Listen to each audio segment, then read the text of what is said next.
Welcome to The Link this week. Thank you very much. We always appreciate you joining us. You are our catalyst to look for things that educate you, that empower you in your business, in your decisions, so that you make the right decisions or you avoid trouble. Tonight on The Link, we are discussing the relationship between suppliers and those they supply.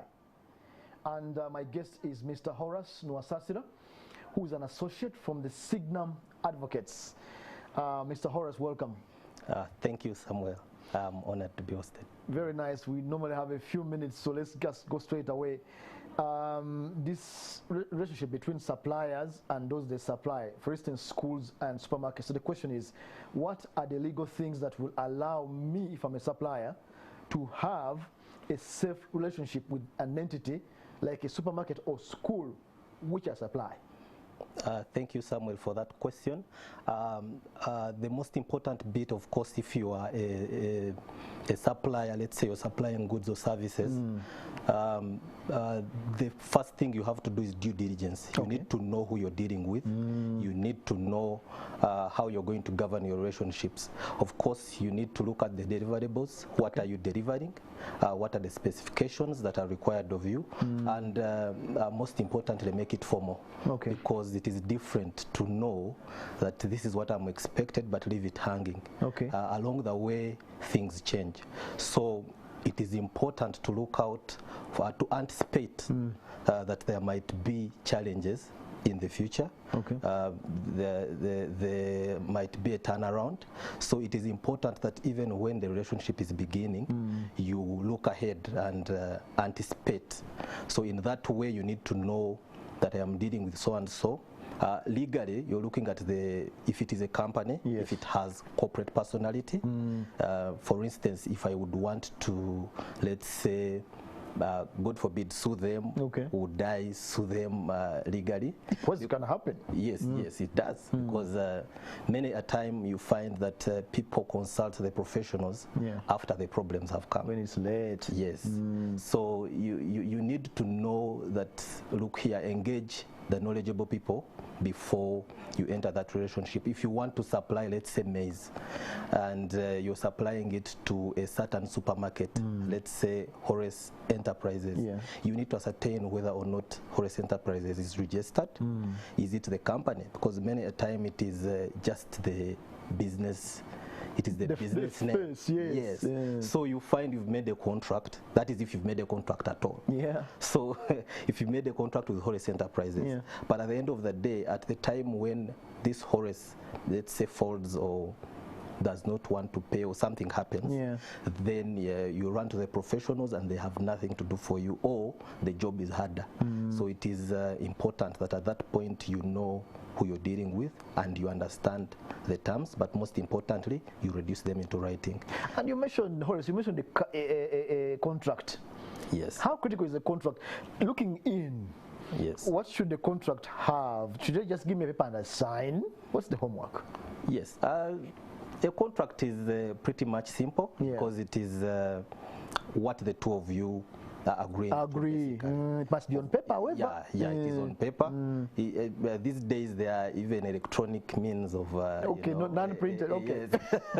So, but let's say it is on paper. So you agree to certain terms depending on whatever you're providing and whatever the other person is receiving. Of course, you have some consideration. In law, that is something that can be translated in monetary terms. So those are just the basic tenets, that it is a relationship and those are the terms that govern you in this relationship. So don't sign until you understand the terms. Is that correct? Yes. However, when some people get deals, they are excited. So they just sign, if they sign at all, or just supply saying, I've gotten a deal, and it goes that way. But the takeaway, I think, is you need to be anticipatory that anything can happen, and then formalizing things is the way to go. Okay, two things I remember, I summarized very well. Now, what are the areas from a lawyer standpoint that are common between suppliers and those they supply in terms of friction? What are the common areas of issue? Yes. Disagreement. Of course, from our experience in a lot of commercial disputes, especially, it is about maybe specifications of supply, and that means that people have not understood what exactly they are supposed to supply. I want a shoe that is of this size, of this length, finished. Yes. You supply anything less, we have problems. We have problems. Or sometimes the one you're supplying does not explain properly what they want, and you understand a different thing. So there's no meeting of minds. So at the end of the day, it can create a conflict. So it is important that before any relationship is entered into, you discuss and you understand each other and know that this is our relationship, this is what I'm meant to supply. The other point of friction is about payments. True. Yeah, sometimes to know, and it's not about the payment, but also the when. Because sometimes someone might pay you, but they pay you late, and by that time the relationship is already sour.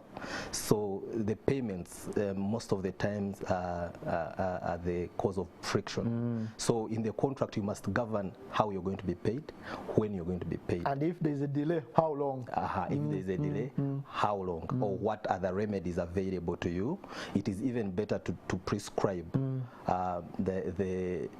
what remedies are available in case, let's say, you don't pay me. Like arbitration? No. For instance, let's say if it is international trade letters of credit, if it is demand guarantees, or there are other guarantees if they are small, you know, to know that you have a fallback in case there's no payment. Some people use post-dated checks. You know, normally in the day-to-day business, I think in downtown in Kampala, people use post-dated checks to know that they have. In case you don't pay me, I cash the check. If you don't pay me, you know, it is sort of a guarantee to. Horace, before we leave this point, if there's a contract, and a guy might just change his mind, and you said in there you need to look for remedies, maybe of solving issues. Do we need to have a witness? I know, is this standard or is something we can fall back to? Witnesses to signing of a contract, is it necessary? Sometimes many of these contracts are signed and witnessed by lawyers. Okay. Yes, there's no particular requirement of the number of witnesses that you may have. Because in any case, if there is a contract, the most important bit is what is written in the terms. So the witnesses would maybe only testify to the fact that you signed. But the terms will be clear because they have been reduced into the document. Okay. So it is more or less because I don't expect someone to sign a contract and later turn around and say I didn't sign. Yes. Yeah. So, but in case there was someone to show their signature. Yes, it's a signature. But of course, as a bit of a highlight, they cannot add anything to the contract. Okay. Of course, some of the contracts clearly stipulate that and say any additions will also be in writing. Okay. So it is important, but only to that aspect. All right, let's take our final question. In the instance that entity supplied closes, like these supermarkets, and they owe me the supplier, what's the best way to go about resolving the matter in law? And I'm saying the best way. The rest is I'll demonstrate. Thank you. Of course, by closure, you mean they cease to do business, they are winding up, like most of the multinationals sometimes. COVID era, we know many businesses have closed. So, of course, like I said, it all goes back to your contract. And the law provides for ways under which you deal with, let's say, a company in liquidation, or someone who has not paid you, even when you do not have a contract. But of course, the best ways, like I said, the beginning is you know when they say it is a start for the end? Yes. The beginning of the end. The beginning of the end. It is controversial, but it's true. Because at the beginning, you need to anticipate and say, if this business closes, then where do I go? If you have not done that, then you remain in air. But the most important bit, if you have for instance, from the beginning, you have a contract that provides for guarantees, demand guarantees from maybe a certain bank, or there are certain guarantees that maybe individuals that you can call on to in case you are not paid. So you would have recourse to that in accordance with the contract. Some of these are small people. Yes. They supply supermarkets, milk and the pastries and all these things. What can they do? For the small people, I think it is also to insist and have maybe pre-drafted contracts. Yes, absolutely. Yes, you can have from you hire professionals, because at the end of the day, I know that there's a norm. People only run to lawyers when there is a problem. But I think it is important that from the beginning you hire professionals. You can have standard contracts that provide for those clauses that you will run to in case there is a problem. Of course, there are laws on liquidation. There are laws in company law that provide for how creditors line up. So, for instance, if you have a secured, let's say you've supplied, and being secured means that you have something to fall to, you have taken security, or you have, that is the best person, because they take priority in law.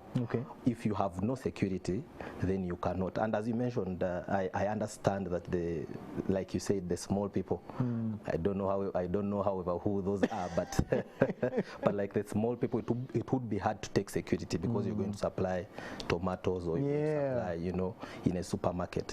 But you can have other guarantees that you can fall back to, like we said, post-dated checks, things like that.